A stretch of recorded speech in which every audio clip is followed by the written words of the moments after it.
ஒரு சொந்த மக்களை சாகடிச்சு அரசியல் பண்ணுறான். அதை கண்டிக்கிறது என் தலையாய கடமை. நான் கண்டிக்கிறேன். என்ன மாதிரி ஆள் அங்கே இருந்திருந்தான்னு வைங்க, அந்த இடத்துல நான் இருந்திருந்தான் நடந்திருக்கிறதே வேற. 99 இப்படி தான் நான் நின்று தேனியில் நடி அதே தான் சொல்கிறேன். இப்போ அவர் வராமல் இருந்திருந்தா என்ன சொன்னீங்க? வீட்டுக்குள்ளே இருந்து அரசியல் பண்ணுறார், வீட்டுக்குள்ளே இருந்து ட்விட்டரில் போடுறாரு. நீங்கள் வெளியே வந்தால் இப்படி மக்களை வச்சு சாப்பிடுப்பீங்க. இப்போ எப்படி வெளியே வர்றது? யார் பாதுகாப்பில் வர்றது? யாவருக்கும் வணக்கம். நான் பன்னெடுங்காலமாக சினிமாவுக்கு வர்றதுக்கு முன்னாடி இருந்து பாடல்கள் இசை அமைச்சு இந்த கடைசி சுவிட்ச் ஆஃப் பண்ணுப்பேன்.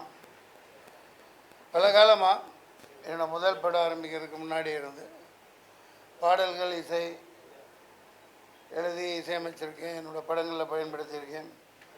சொர்ணலதா பாடியிருக்காங்க என் கூட, டி.எஸ். ராகவேந்தர், மருதே மறு குழந்தை, வாணி ஜெயராம் மற்றும் சந்திரபோஸ் பல பேரை பாட வச்சுருக்கேன். அப்புறம் நிறைய ஆல்பங்கள் வெளியிட்டேன்.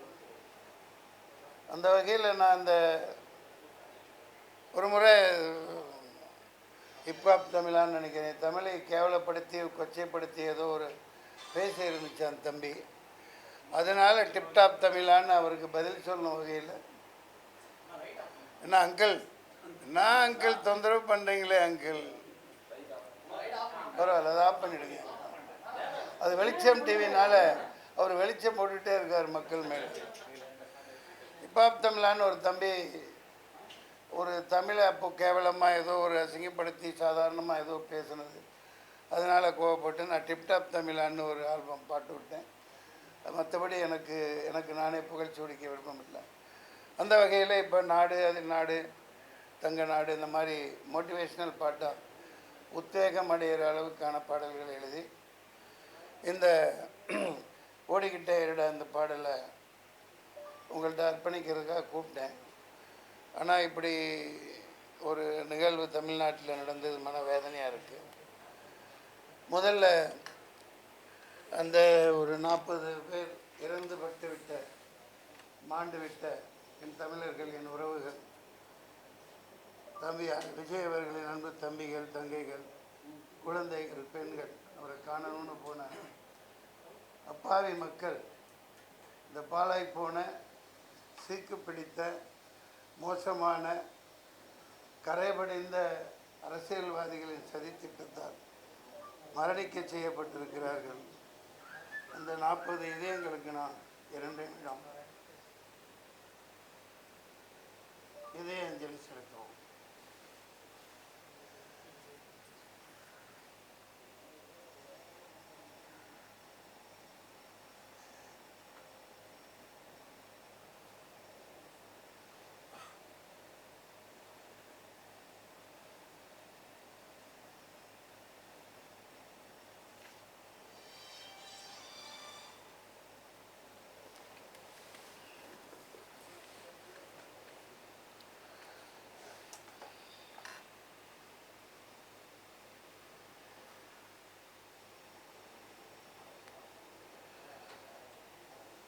எனக்கு பேசுவதற்கு ஒன்றும் இல்லை. ஆக்கப்பூர்வமான ஒரு விஷயத்துக்காக நான் படப்பிடிப்பு இல்லாத நேரத்தில் இப்படி பாடல் பண்ணி வெளியிட்டுருக்கேன். உங்களை சந்தித்ததில் மகிழ்ச்சி. நீங்கள் தான் கேட்கணும். ஏன்னா 2 நாள்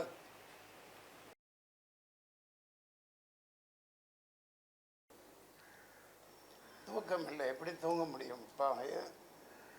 சொந்த ஊர் கரூர், பள்ளப்பட்டி. நான் வளர்ந்த ஊர். என் வீடு இன்னமும் பள்ளப்பட்டியில் தான் இருக்குது. அந்த பகுதி மக்கள் இவ்வளோ பெரிய பாவம். அந்த சாகையில் அந்த மரணிக்கையில் அவங்க எவ்வளோ வேதனையில் அனுபவிச்சிருப்பாங்க. கத்தியில் குத்திருக்காங்க, அடிச்சிருக்காங்க, கீழே தள்ளியிருக்காங்க, பள்ளம் வெட்டப்பட்டு உள்ளே தள்ளி விடப்பட்டிருக்காங்க, மிதிப்பட்டு எவ்வளோ துடிச்சு செத்துருப்பாங்கங்கிறத யோசிச்சு பாருங்கள். நம்ம நாட்டில் இப்படியெல்லாம் நடக்குதுங்கையில் எனக்கு ரொம்ப அவமானமாக இருக்குது. வேறு எனக்கு ஒன்றும் சொல்கிறதுக்கு இல்லை. நீங்கள் ஏதாவது கேள்விகள் இருந்தால் கேளுங்க. 41 பேர் ஆயிட்டாங்களா? என்ன வெங்காய அரசியலாக்குறது? உண்மை தானே. ஒரு விஜய் தம்பி நான் வாழ்த்தினேன் வெற்றி விழாவில், லியோ வெற்றி விழாவில். The only one alternative.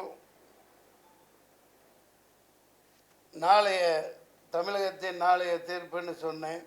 முதல் படத்திலிருந்து நான் 10 படம் நடிச்சிருக்கேன் அவர் கூட. அவரோட வளர்ச்சி பிடிக்காம அவர் எதுக்கணுன்னா, நீ கொள்கை ரீதியாக எதிர் கூட்டம் போட்டு அவருக்கு பதில் சொல்லு, பேச தெரியலன்னு சொல்கிறியா சொல்லு.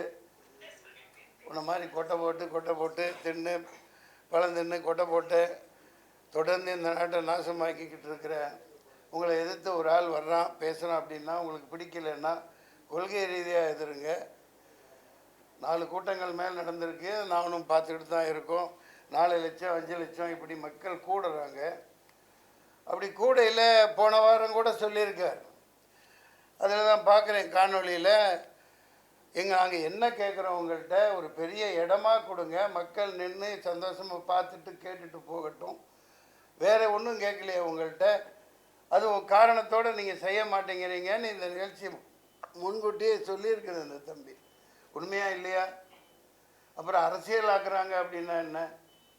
கேவலமான கேடுகட்ட அயோக்கியத்தனமான அரசியல் தானே. சொந்த மக்களை அப்படி காவு கொடுக்கலாமா? சொந்த மக்களை சொந்த ஊர்க்காரங்களை காவு கொடுத்துட்டு நல்ல வேஷம் போட்டுட்ருக்காங்க. இதுக்கு ஒன்றும் இதுக்கு மேலே என்ன சொல்கிறதுன்னு தெரியல.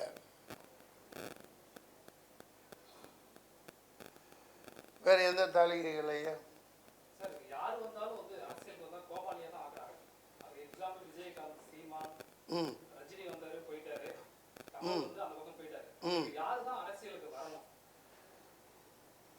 அதை நீங்கள் தான் சொல்லணும். மக்கள் இப்போ சொல்லுவாங்க, 6 மாதத்தில் சொல்லுவாங்க யார் வரணுங்கிறத மக்கள் தீர்மானிப்பாங்க.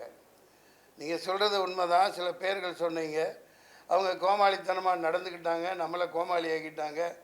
சில பேர் முடியாமல் கோமாளியாக இருப்பதே நல்லதுன்னு ஒதுங்கிட்டாங்க. பல ஜாம்பவான்களை விலை கொடுத்து வாங்கிட்டாங்க. ஒரு மிகப்பெரிய திமிங்கலமாக முதலையாக அடக்க ஆள் இல்லைன்ற மாதிரி போய்கிட்டு இருக்காங்க. இது ரொம்ப நாளைக்கு இந்த பருப்பு வேகாது. 6 மாதத்தில் மக்கள் இதுக்கான தீர்ப்பு தருவாங்க. அது அந்த பாடல்கள்லாம் தான் சொல்லியிருக்கேன். ஏழை எளியவர் வரணும், குடியானவை வரணும், தொகுதி மக்களுக்கு என்ன தேவையோ அதை இந்த தமிழ்நாட்டை உயிர்க்கிறதுக்கு யார் தேவையோ அவங்க வரணும், ஏழை எளியவர்களை காக்கிறவன் வரணும். அப்படி சொல்லிட்டு இருக்கையில் அந்த ஏழையவர்களை குழிக்குள்ளே தள்ளி போட்டு புதைச்சி உடனே வந்து நின்று தான் நான் தான் காப்பாற்றுறேன், ஜபார் ஓடிட்டாப்பில், இந்த மாதிரி அரசியல் பண்ணிட்டு இருக்கிறத மக்கள் பார்த்துட்ருக்காங்க. I support to unconditional support to Vijay. You keep going on, keep on working. The rest of the things people will decide. மக்கள் தீர்மானிப்பாங்க.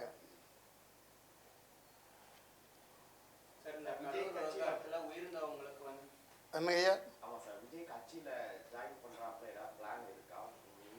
என்ன மடத்தனமாக பேசிகிட்டு இருக்கிறீங்க? நான் வளர்த்து விடப்பட்ட தம்பி, நான் தான் இப்போ பேசிகிட்டு இருக்கேன்ல. என்ன கேட்குறீங்க? என்ன பண்ணுறது?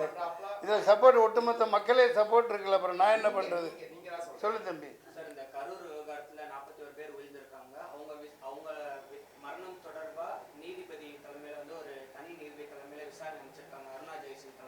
அதெல்லாம் ஒரு வெங்காயம் உரிக்காது. அதெல்லாம் ஒரு வெங்காயம் உரிக்கப்படாது. இதெல்லாம் ஏமாத்து வேலை, கண்கட்டு வேலை. அவனே கொலை பண்ணிவிட்டு, அவனே கொள்ளையடிச்சிட்டு, அவனே லூட்டி அடிச்சுட்டு அவனே பண்ணுவாங்க. இதான் பார்த்துட்ருக்கோம். பஹல்காம் தாக்குல என்ன நடந்துச்சு? வெளியிலேருந்து யாரும் வரல. அந்த காஷ்மீரி மக்களும் ஒன்றும் பண்ணலை. அப்பாவி ஏழை சாதாரண பிச்சைக்காரங்க அடிக்கி 4 போலீஸ் நிற்கிறாங்க. புல்வாமாவில் என்ன நடந்துச்சு? சொந்த நாட்டு மக்களை காலி பண்ணி போட்டு குழிக்குள்ளே தள்ளி மண்ணள்ளி போட்டு அதில் தான் அரசியல் பண்ணிகிட்ருக்காங்க ஆள்றவங்க. நீங்களும் 4ஆம் தூண் வேடிக்கை பார்த்துட்ருக்கீங்க. அதெல்லாம் ஒரு வெங்காயம் உரிக்க முடியாது, ஒரு வெங்காயம் நடக்காது. சும்மா கண்கட்டு வித்த கொடுக்கல. யார் கையில் போலீஸ் இருக்குது? முதல்ல பாதுகாப்பு. 28 கண்டிஷன் போடுறீங்களா இல்லையாப்பா? நீங்கள் ஒரு மாநாடு நடத்த கூட்டத்துக்கு 28 கண்டிஷன் கேட்டு போடுறாங்களா இல்லையா? எந்த கட்சிக்காவது போட்டாங்களா? எந்த கட்சிக்காவது போட்டாங்களா இது வரைக்கும்? அதே மாதிரி 28,000 போலீஸ் 2,000 போலீஸ் அங்கே நிற்கணும்ல. அதே முட்டுச்சந்தையில் கொடுத்துருக்கீங்க. என்ன மாதிரி ஆள் அங்கே இருந்திருந்தான்னு வைங்க, அந்த இடத்துல நான் இருந்திருந்தான்னு நடந்திருக்கிறதே வேற. 99 இப்படி தான் நான் நின்று தேனியில் பயங்கர கலவரத்தை உண்டாக்குனாங்க. ஜீப்பை கவுத்து விட்டாங்க, கரும்பு காட்டுக்கு தீ வச்சுட்டாங்க. இறங்கி குதிச்சு ஓடி போய் ஆளுகளோட ஜீப்பை நிப்பாட்டி வச்சேன், கலெக்டர் ஜீப்பு. அடுத்து அதை அணைக்க சொல்லி சண்டை விட்டு மைக்கை பிடிச்சி ஒரு சத்தம் போட்டேன். நடக்கிறது வேற. என்ன போலீஸ் எங்கேருந்து வந்தானு என்னன்னு தெரியல, கட்டுக்குள்ளே கொண்டாந்தாங்க. கொஞ்சம் தவறு இருந்தால் அந்த விஜயத்தை ஆணையம் போட்டு குழிக்குள்ளே தள்ளி மூடி சமாப்தம் ஜனங்கனை பாடியிருப்பாங்க. இது அரசியலா? கேவலமாக இல்லை? அயோக்கியத்தன அரசியல் பண்ணிட்டு இருக்காங்க, ஏமாத்திட்டு இருக்கீங்க.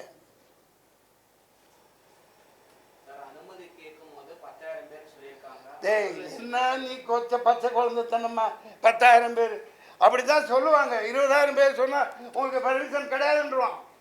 போலீஸை பற்றி தெரியாதா? போலீஸ்காரங்க நல்லவங்க. அவங்க என்ன செய்வாங்க, மேலே என்ன ஆர்டரோ என்ன உத்தரவோ அதுபடி அவங்க நடந்துக்குவாங்க. அவ்வளோதான் அவங்களால முடியும். அனுமதி கேட்கல 10,000 பேர் வருவாங்கன்னு அப்படி தான் கொடுக்கணும். அவங்க அப்படி தான் நடைமுறை.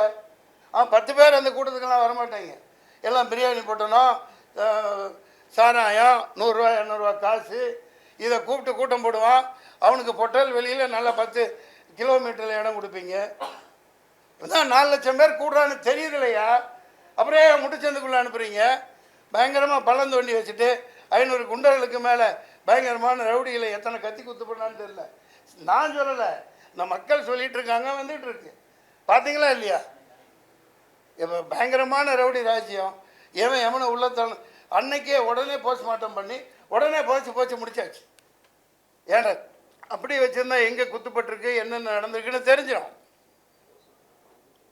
Shame on this politics. அப்புறம் என்ன உன்னை என்னையும் பார்க்க வந்தது?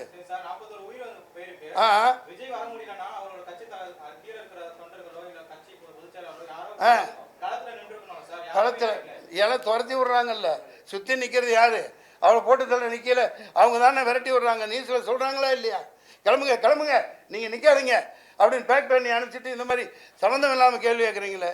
அவங்க புதிய கட்சி, என்ன மாதிரி ஆள் உன்ன மாதிரி ஆள் இருந்திருந்தால் அதுக்கு பருப்பெடுக்க சரியான ஆளை இறக்கியிருப்பாங்க. அந்த மாதிரி ரவுடிகள் உங்கள்கிட்ட இல்லை. அங்கேருந்து என்ன அடி வாங்க சொல்கிறீங்களா? மக்களை தீர்த்து கட்டிட்டாங்க. அவர் இப்போ ஒரு பாதுகாப்பு வளையத்தில் இருக்காப்லையா இல்லையா? அவரையும் நோக்கித்தானே இது நடந்திருக்குது. புதுசாக ஒருத்தர் பாரு, சரி வரட்டும் பாரு, நாங்கள் பெரும் பழம்புரிக்கு தானே நின்று சமாளி. இந்த மாதிரி சொந்த மக்களை ஏன் கொள்கிற? சொந்த மக்களை பக்கத்து தெருவில் வாழ்கிறவன அந்த ஊர்க்காரனை கொண்டுட்டு வேஷம் போட்டு தெரியுறியே, வெக்கமா இல்லை உங்களுக்கு? என்ன எதிர்பார்க்காது? யார் எதிர்பார்க்கு? விஜய் எதிர்பார்த்துருக்க மாட்டாப்புல, குழந்தைத்தனமாக மக்கள் எதிர்பார்த்துருக்க மாட்டாங்க. விஜய் அண்ணா பார்க்கணும் அப்படின்னு போட்டு வந்து நிற்கிறாங்க. ஆனால் இது எதிர்பார்த்து திட்டமிட்டு சதி தீட்டப்பட்டு எல்லாம் வாட்ஸ்அப்பில் வருது. சாயந்தரம் சம்பவம் நடக்கும்னு போட்டிருக்காங்களே. குழந்தைத்தனமாக கேட்டுட்டு இருக்கீங்க. தண்ணி விடுப்பா.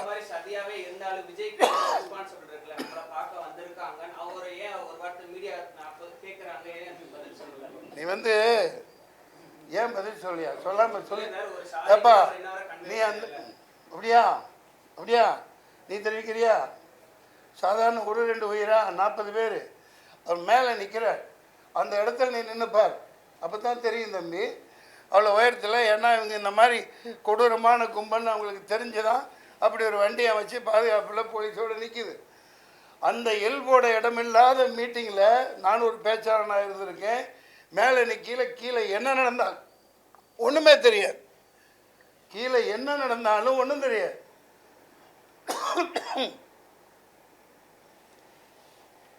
செருப்பு வீசுகிறான், கல் வீசுகிறான், கெட்ட வார்த்தையில் திட்டுறான்.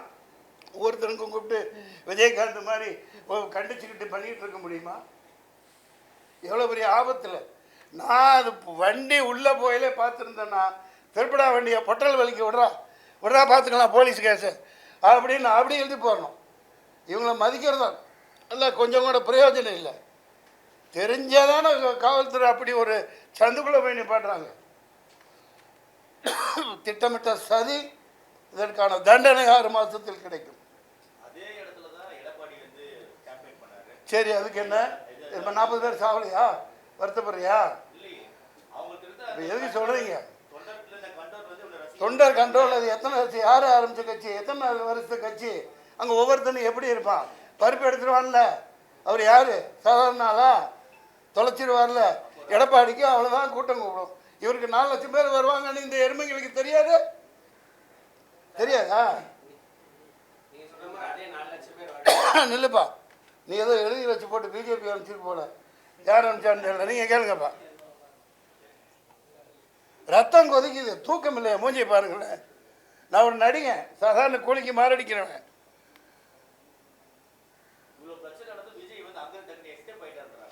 பைத்தியக்காரன் நானே. போலீஸ்காரன் துரத்தி விடுறான், இங்கேருந்து போங்க, இப்படி இப்படிலாம் ஆயிடுச்சுங்களா? எல்லா நாடகமும் அவங்க நடத்துகிறாங்க. இங்கே பாரு, அந்த சொல்கிறதுக்கு தானே இந்த திட்டமே. துரத்தி விட்டு போட்டு அடுத்த நிமிஷம் இவங்களால வர முடியுதுல்ல. ஆனால் அடுத்த நிமிஷம் இருந்தாலும் வந்தால் நாங்கள் நிற்க முடியுமா? நம்மளால் நிற்பீங்களா? இது எவ்வளோ பெரிய பக்கா பிளானிங்கு. அடுத்த நோட்டி டக்கு டக்கு டக்கு டக்குன்னு வர்றாங்கல்ல. கேட்குறான்ல, 66 பேர் செத்தானே கள்ளத்தரேன். கள்ளக்குறிச்சியில் செத்தாங்களே, அங்கே போய் நின்றீங்களா? யார் விளக்கென்ன? என்ன கேள்வி கேட்குற நீ? ஏன்னா இப்போ போய் அங்கே நின்று அவரை சேர்த்து சமாதி கட்டுறதுக்கா? ரவுடிங்க வச்சுட்டு நிற்கிறாங்க. பைத்தியகாரத்தனமாக கேள்வி கேட்குறீங்களே. யதார்த்தத்தை பேசுங்க, மக்களுக்கு உண்மையை சொல்லுங்கள். பிச் பண்ண கருவியா நீங்கள் இங்கே வராதீங்க. நான் எனக்கு என்ன கூட நடித்தவன். மக்கள் பார்த்துக்குவாங்க, மக்கள் பார்த்துக்குவாங்க. நான் ஒரு நடி, அதே தான் சொல்கிறேன். இப்போ அவர் வராமல் இருந்திருந்தா என்ன சொன்னீங்க? வீட்டுக்குள்ளேருந்து அரசியல் பண்ணுறார், வீட்டுக்குள்ளேருந்து ட்விட்டரில் போடுறாருந்தீங்க. வெளியே வந்தால் இப்படி மக்களை வச்சு சாப்பிடுப்பீங்க. இப்போ எப்படி வெளியே வர்றது? யார் பாதுகாப்பில் வர்றது? சொல்லுங்க. போதும், நன்றி, வணக்கம், சந்திப்போம், நல்லதே நடக்கும். யாரோ கேட்குறீங்க தெரியல. நன்றி, வாழ்க வளர்க. தப்பு செய்தவன் தண்டனையை அனுபவிப்பான், அவ்வளவுதான். ஏப்பா, என் ரத்தத்தில் தமிழன் இருக்கு, அது நாளைக்கு ஐடியா இருக்கு, சேர்றது இருக்கு. இதுன்னா அது எப்போ நடக்குமோ அது நடக்கும். அதை பற்றிலாம் எனக்கு கவலை இல்லை. உணர்வு பூர்வமாக ஒருத்தனுக்கு இப்படி தமிழ் இனத்தை கொண்டு ஒரு சொந்த மக்களை சாகடிச்சு அரசியல் பண்ணுறான், அதை கண்டிக்கிறது என் தலையாய கடமை. நான் கண்டிக்கிறேன். அது நான் சொல்கிறதுக்காக ஒன்றுமே இல்லை, அது அவர் பார்த்துக்குவார். அவருக்கு இருக்கு எல்லாம். ஒரு கட்சியை நடத்திட்டு போகிறவருக்கு இருக்குது. நான் அறவரை சொல்கிற அளவுக்கெல்லாம் சத்யராஜ் மாதிரி ஆள் கிடையாது. அவர் பெரிய மனுஷன், உயர்ந்த மனுஷன். வாங்க பாய்.